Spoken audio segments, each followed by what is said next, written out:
Evil, July 16, 2005. Verdant Lane, a secluded neighborhood in rural Oregon. My name is Alex, and I'm a school teacher in my early 30s. If you had told me back then that I would be at the center of a mystery so profound and disturbing that it would linger in my thoughts for years to come, I would have laughed it off. I lived in Verdant Lane, a neighborhood that epitomized the idyllic, rural charm of Oregon. Our small community was nestled amidst lush forests, with each house spaced generously apart, allowing for privacy yet fostering a sense of close-knit togetherness.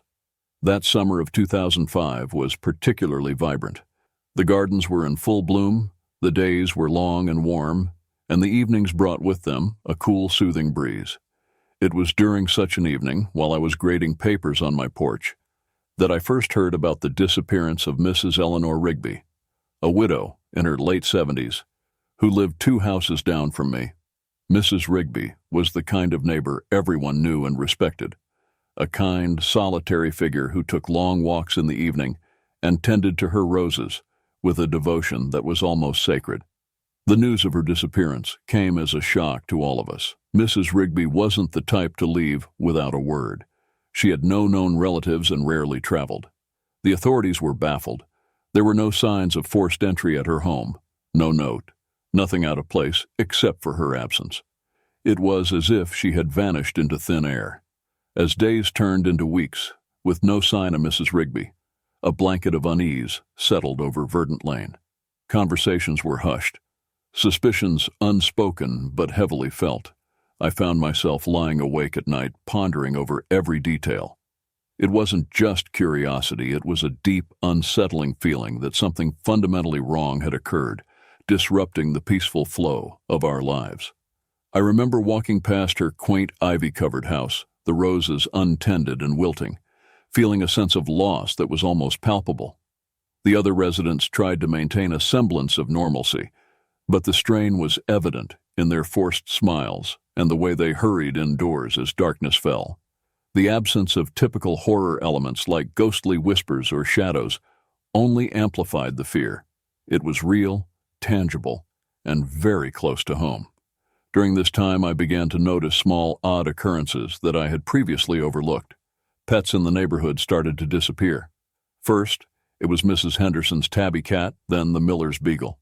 It was easy to attribute these disappearances to wildlife or runaway incidents, but in the context of Mrs. Rigby's vanishing, they took on a more sinister meaning.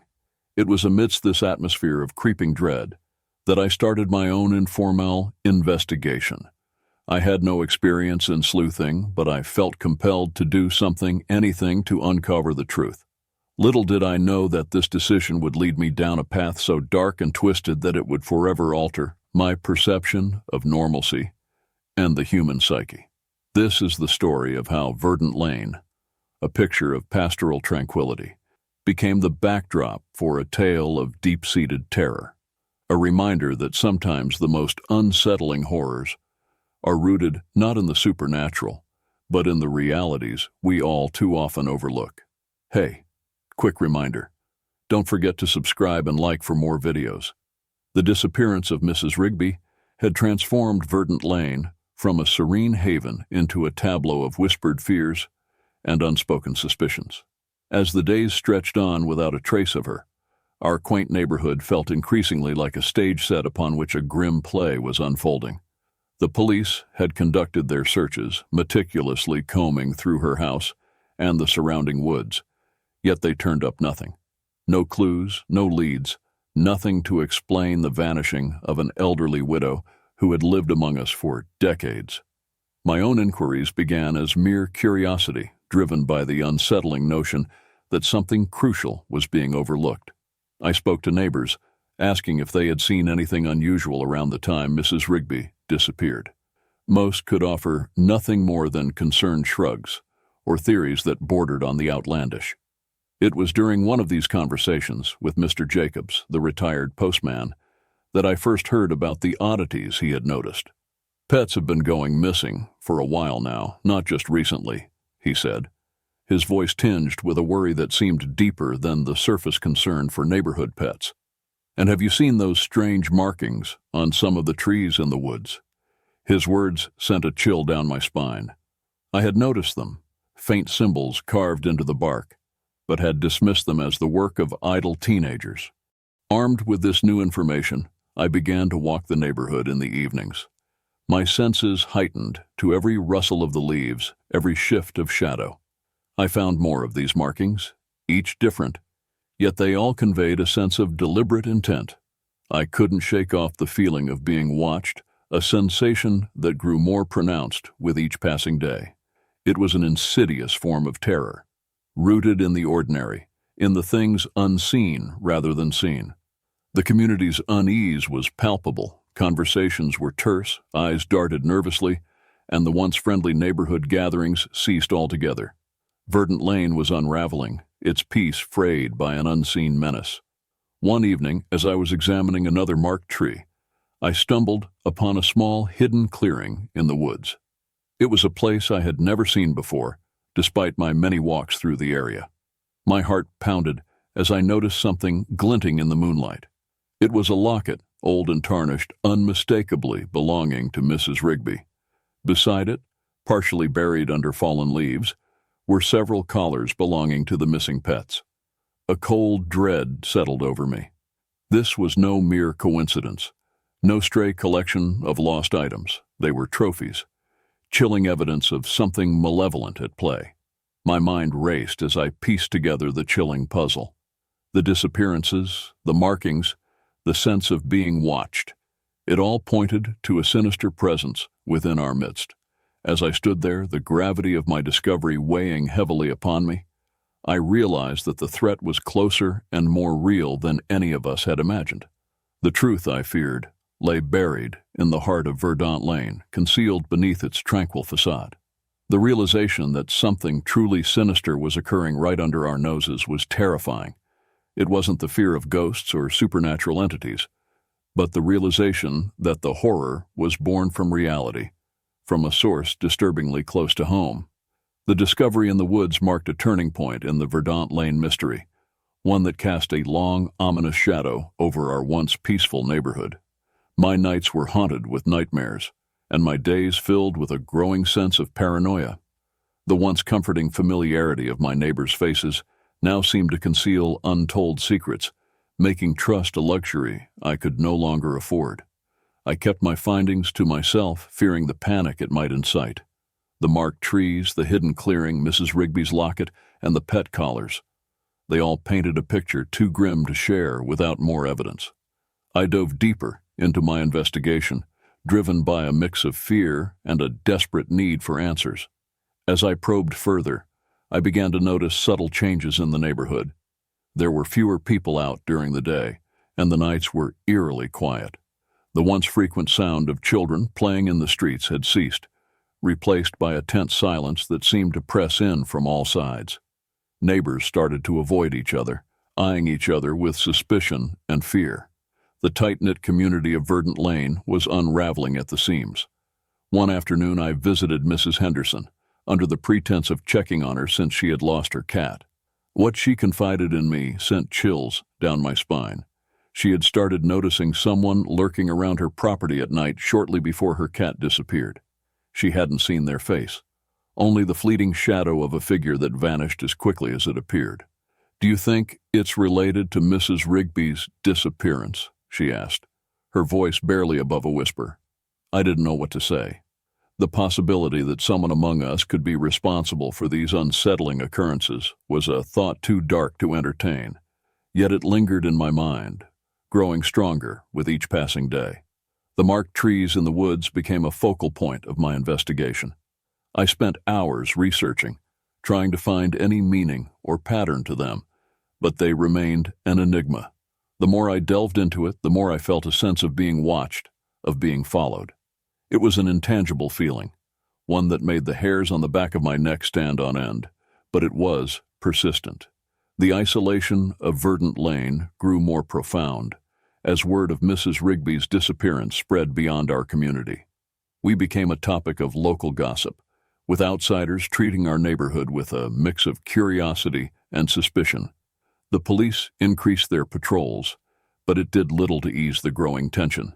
Then, one evening, everything escalated. As I was walking home, I thought I saw a figure moving swiftly between the houses. I followed, my heart pounding in my chest. The figure led me on a winding path through the neighborhood before disappearing into the dense woods.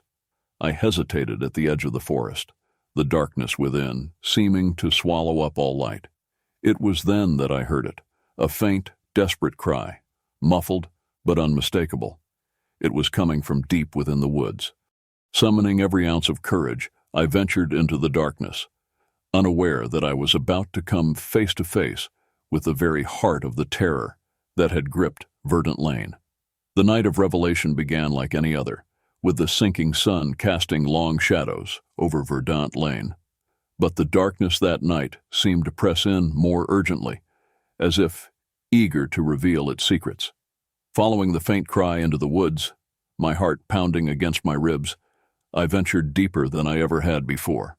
The familiar paths twisted into unfamiliar territory, and the once benign trees now loomed like silent sentinels, hiding truths too dark for the daylight.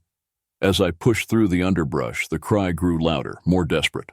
I realized it was a human voice, filled with pain and fear. Guided by this harrowing sound, I stumbled into a clearing I had never seen before, a hidden part of the forest, shrouded in mystery and dread. There, in the eerie moonlight, I saw a figure on the ground, writhing in pain. It was Mr. Thompson, a neighbor known for his reclusiveness. Beside him, a shovel and a partially uncovered hole in the earth. My mind raced to put the pieces together. The pets, Mrs. Rigby, the marked trees. It all led to this moment, to this man. Mr. Thompson's eyes met mine, and in them, I saw a mixture of fear and madness. He confessed, his voice a raspy whisper, to the terrible acts he had committed. Driven by a twisted need for control, he had been the source of the disappearances, the architect of our fears. Mrs. Rigby had stumbled upon his secret, leading to her untimely demise. The pets, the markings, they were all part of his deranged ritual to exert power over life and death. I was frozen in shock, trying to comprehend the magnitude of the horror that had been living among us, masquerading as a quiet neighbor. My mind screamed for me to run, to escape this nightmare, but I was rooted to the spot, a mix of horror and disbelief anchoring me in place. As I stood there, a struggle ensued. In a moment of panicked self-defense, I pushed Mr. Thompson, causing him to hit his head on a rock. He lay motionless, his eyes staring blankly at the night sky. I checked for a pulse, but there was none. The reality of what I had done, what I had discovered, crashed over me like a tidal wave. I had uncovered the truth, but at what cost? The police arrived soon after, summoned by a call from a neighbor who had heard the commotion. I recounted the events, my voice distant, as if narrating someone else's story. The search for Mrs. Rigby's remains began, a grim task that brought closure to the dark saga that had enveloped our community. That night changed everything. Verdant Lane would never be the same, nor would I. The peaceful neighborhood I had known was gone, replaced by a lingering shadow of the horrors that had unfolded in our midst. The realization that such darkness could exist so close to home, masquerading as normalcy, was a truth that haunted me. It was a revelation that shattered the illusion of safety and exposed the fragile veneer of civilization, revealing the depths to which humanity could sink. In the aftermath of that harrowing night, Verdant Lane was irrevocably changed. The revelation of Mr. Thompson's heinous acts and the subsequent discovery of Mrs. Rigby's remains cast a long, dark shadow over our neighborhood. The police cordoned off his house as they conducted their investigations, a grim reminder of the terror that had lurked among us. The media descended upon our once peaceful lane, eager to unravel the story of the reclusive neighbor-turned-murderer. Verdant Lane, known for its scenic beauty and tranquility, became synonymous with a chilling tale of hidden malice. Our community was thrust into an unwanted spotlight, each of us grappling with the reality that we had lived alongside a monster. Blind to his dark impulses, I struggled with a tumult of emotions in the days that followed. Guilt gnawed at me for having taken a life, even though it was in self-defense. Relief mixed with sorrow for the end of a nightmare that had claimed innocent lives.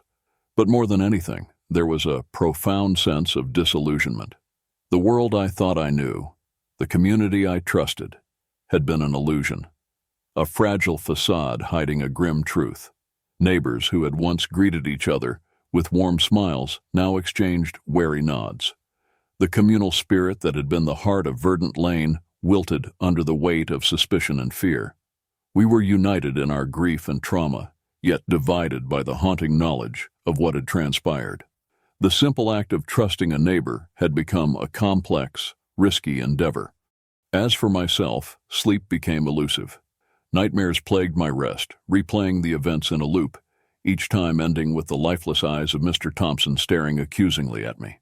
By day I found solace in long walks, but even the beauty of nature couldn't erase the images etched in my mind. The woods, once a place of refuge, now felt like a mausoleum of hidden horrors. The community held a memorial for Mrs. Rigby and the pets that had been lost. It was a somber affair, marked by tears and hushed conversations. We mourned not just the loss of life, but the loss of innocence, of the belief in the inherent goodness of our neighbors.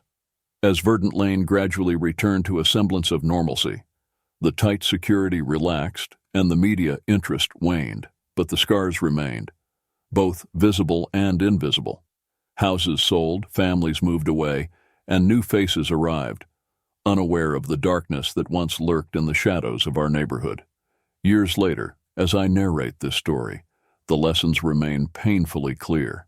The experience reshaped my understanding of human nature, revealing the depths of depravity that can exist behind the most mundane facades. It taught me that evil does not always lurk in distant, unknown places, but can be found in the most familiar settings, hidden in plain sight. Verdant Lane recovered, but for those of us who lived through those dark days, the memories linger like ghosts, a constant reminder of the fragility of peace and the thin line between normalcy and chaos. The Vanishing at Verdant Lane became more than just a tale of horror. It became a testament to the unpredictable nature of life and the resilience required to move beyond the shadows of fear and mistrust. As I sit here years later penning down the final chapter of this haunting tale, the tranquility of Verdant Lane seems like a distant memory, a dream disrupted by a rude awakening. The lane has regained much of its former beauty. The trees are lush, the gardens bloom vibrantly, and new families walk where once only suspicion and fear tread. But for those of us who remain from before, those who lived through the nightmare, the scars are indelible. Reflecting on the events that unfolded, I've come to realize that the true horror wasn't in the act itself, but in the shattering of our perception of reality. The understanding that evil can reside in the most ordinary places, wearing the most ordinary faces, changed us. We learned that the monsters of our nightmares aren't always creatures of the supernatural, but can be the person next door, someone you might have known your entire life. The aftermath of the tragedy brought about a transformation in each of us. Some moved away, unable to bear the weight of the memories that clung to every corner of Verdant Lane. Others stayed, perhaps driven by a sense of resilience, or maybe because leaving felt like giving in to the fear. For me, Verdant Lane became both a prison and a sanctuary, a place of deep sorrow and profound understanding. I found solace in writing, in documenting our story. It became a form of therapy, a way to process the grief and the guilt that clung to my soul. My interaction with Mr. Thompson on that fateful night haunted me. The life that slipped away at my hands, a burden I would carry forever. I would often find myself at the edge of the woods, staring into the depths that had concealed such darkness, pondering over the fragility of the human psyche. The community slowly knit itself back together, the bonds of shared trauma eventually giving way to a cautious rekindling of the neighborhood spirit. New neighbors brought with them a sense of renewal, a fresh start. They knew the stories, of course, but to them it was just history, tales of a past that felt distant and detached from the present. Yet for me, the events of Verdant Lane are more than just history. They are a reminder of the complexities of human nature, of the fine line between sanity and madness, and the thin veneer that separates civility from savagery. It taught me that understanding and vigilance must go hand in hand, that we must look beneath the surface to truly know the world around us. As Verdant Lane moves forward, the legacy of those dark days remains. It serves as a cautionary tale, a narrative that underscores the unpredictability of life and the importance of community, trust, and resilience. The tranquility of the lane has returned, but for those of us who remember, the peace is tinged with a newfound respect for the mysteries that life can hold, hidden in plain sight, waiting to be unveiled. And so, as I lay down my pen, the story of the vanishing at Verdant Lane comes to a close. It stands as a testament to the enduring strength of the human spirit in the face of unimaginable darkness, a narrative etched in the annals of a small neighborhood, forever changed, forever watchful. We have come to the end of our story. Subscribe and like the video so as not to miss the videos that we will upload in the future. Tell me, what do you think about this story in the comments? I'll see you in the next story.